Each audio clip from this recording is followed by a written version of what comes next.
Ini adalah awal dari sebuah era baru untuk Manchester United, dan sudah seharusnya begitu. Para pendukung United sudah terlalu lama mendengar kata-kata itu hingga hampir tak ada maknanya lagi. Ini bukanlah pergantian manajer atau transfer mahal pemain baru. Sir Jim Ratcliffe telah menyelesaikan pembelian saham 25% di klub dan diharapkan memiliki peran besar dalam perubahan perkembangan sepak bola Manchester United. Mengembalikan fokus utama dari apa yang disebut sebagai klub sepak bola. Bagian yang sering diabaikan selama dekade terakhir ini di bawah keluarga Glazer yang lebih fokus mencari profit. Lalu apa yang harus dibereskan oleh Ratcliffe pertama kali? Masalah apa yang harus diutamakan? Dan bagaimana dia dapat memastikan hubungan yang baik dengan para penggemar Manchester United? Berikut adalah semua hal yang harus dibereskan oleh bos perusahaan Ineos itu. Perubahan manajemen di Old Trafford. United sebelumnya telah mengumumkan bahwa CEO Richard Arnold akan mundur, mengakhiri masa jabatannya selama 16 tahun di klub. Sebagai penggantinya, Patrick Stewart dipromosikan menjadi CEO sementara di saat klub mencari pengganti permanen. Stewart bergabung dengan United pada tahun 2006 sebagai kepala bagian hukum dan penasihat umum, dan biasanya menjadi perwakilan klub selama pertemuan pemegang saham Liga Inggris. Perubahan seperti ini sudah wajar dan sesuai dengan kedatangan Ratcliffe. Yang perlu dia pastikan adalah siapa yang bertanggung jawab di bagian operasional sepak bola. Pada bulan Oktober lalu, Ratcliffe berkeinginan untuk menempatkan komite kepemimpinan baru yang terdiri dari 3 orang, yaitu dirinya sendiri, co-chairman Joel Glazer, dan direktur olahraga Ineos, Sir Dave Brailsford. Ada juga masalah direktur sepak bola baru. Jan Murtough yang direktur sepak bola kini dikabarkan akan ikut pergi bersama Arnold meninggalkan Old Trafford. Paul Mitchell dari Monaco dan Dougie Freedman dari Crystal Palace telah dikaitkan untuk posisi tersebut. Sedangkan Dan Ashworth dari Newcastle juga merupakan target yang sedang dibahas. Jendela transfer Januari hampir tiba, dan Setan Merah mungkin membutuhkan beberapa penyesuaian. Jadi menempatkan orang-orang baru pada posisi penting di tingkat teratas itu sangat penting. Mendukung Erik ten Hag sepenuhnya. Apakah Erik ten Hag membuat keputusan yang membingungkan? Ya. Apakah dia mendatangkan pemain yang mungkin seharusnya tidak dia datangkan? Tentu saja. Apakah dia mempersulit diri sendiri dengan beberapa pilihan taktis dan pemilihan pemain yang salah? 100% benar. Lalu apakah posisinya harus terancam? Jawabannya tidak. Musim pertama Ten Hag di United bisa dibilang berhasil. Dia telah membuat Marcus Rashford bersinar dalam perjalanannya mengakhiri 6 tahun paceklik trofi dan membangun tim yang solid pada akhir musim. Meskipun mereka mengalami beberapa kekalahan, United telah mengalami kemunduran banyak musim ini, dan Erik ten Hag terkadang justru menambah masalah. Tetapi dia harus diberikan waktu untuk mencoba dan menyelesaikan masalah ini, dan membuktikan bahwa dia adalah manajer yang bisa dipercaya saat semua memujinya di akhir musim lalu. Semua butuh waktu, dan proses juga membutuhkan kesalahan. Karena dari semua kesalahan itu, ia akan menemukan yang terbaik bagi timnya. Kini Manchester United harus memberikan waktu dan dukungan yang tepat agar sang pelatih sukses. Jika Ten Hag dipecat besok, siapa yang bisa mereka datangkan sebagai pengganti sebagai jaminan keberhasilan jangka panjang? Budaya baru di Manchester United.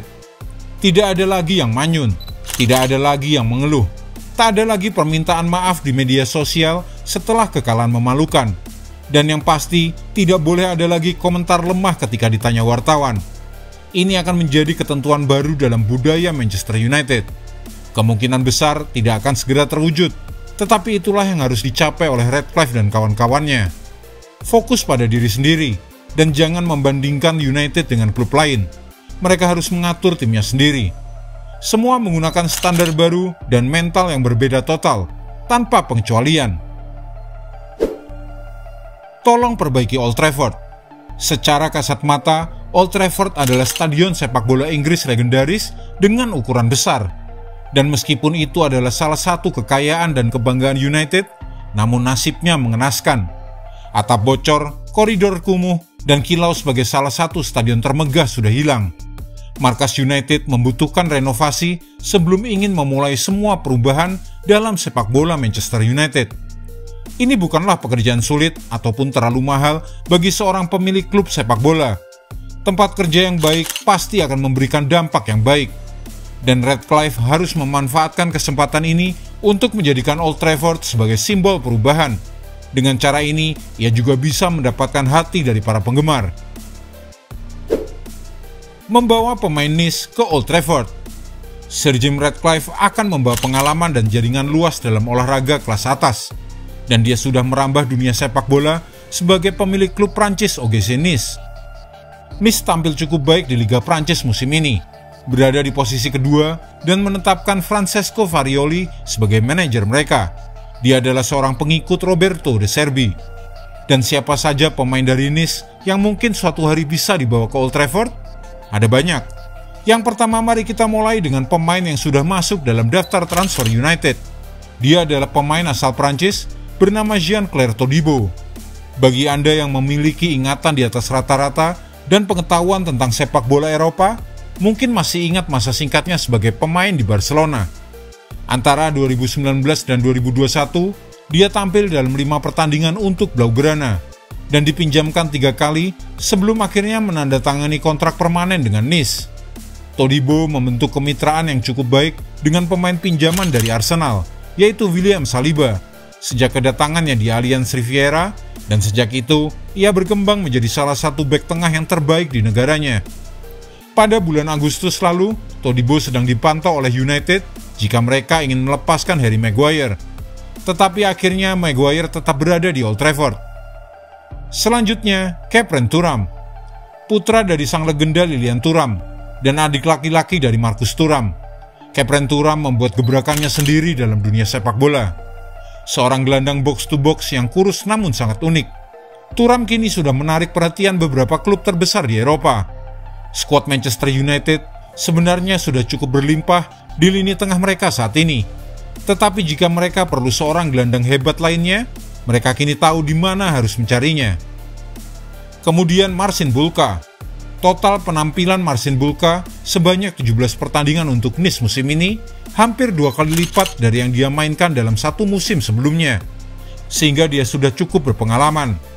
Meskipun demikian, kiper Polandia ini terbukti menjadi salah satu penjaga gawang terbaik di Liga Prancis sejauh ini, dengan mencatatkan clean sheet sebanyak 12 kali dan menggagalkan 2 penalti dari Folarin Balogun saat kemenangan penting melawan Monaco. Setelah menghabiskan 3 tahun di tim muda Chelsea, ia akan dinilai sebagai pilihan pemain asli Inggris terbaik. Kemudian Terem Moffi. Jalur menuju ketenaran terbilang tidak konvensional bagi Terem Moffi dari Nigeria. Setelah meninggalkan negaranya pada usia 17 tahun, namun kemudian ia gagal di Inggris. Tapi dia berhasil memulai karirnya bermain di Lituania. Ia kemudian pindah ke Belgia bergabung dengan Kortrijk. Dan selama 3 tahun terakhir, ia telah menjadi bintang di Prancis dengan Lorient dan juga Nice. Pada bulan Januari, klub-klub Premier League mengamati Moffi sebelum kepindahannya ke pantai Mediterania. Jika United membutuhkan seseorang yang cukup kuat untuk pelapis Rasmus Højlund, Moffi bisa menjadi pilihannya. Bagaimana menurutmu? Apalagi yang harus dilakukan oleh Ratcliffe di Old Trafford? Tulis pendapatmu di kolom komentar. Dan jika Anda menyukai video ini, jangan lupa klik like, share, subscribe, dan tendang loncengnya agar tak ketinggalan update terbaru dari kami.